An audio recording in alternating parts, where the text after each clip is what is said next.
Take our lead, let's help you make your mark.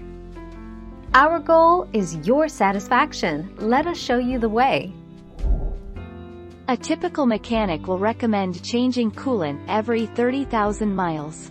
But many will tell you, changing the coolant is not even on their radar. An owner's manual might recommend changing the coolant antifreeze after the first 60,000 miles, then every 30,000 miles.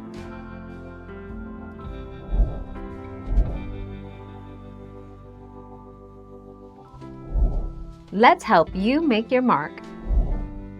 Exact answer. Up to 30,000 miles. This process takes place continuously while driving. If your coolant system is filled, it will resist overheating much longer. So, it is vitally important to check the coolant regularly.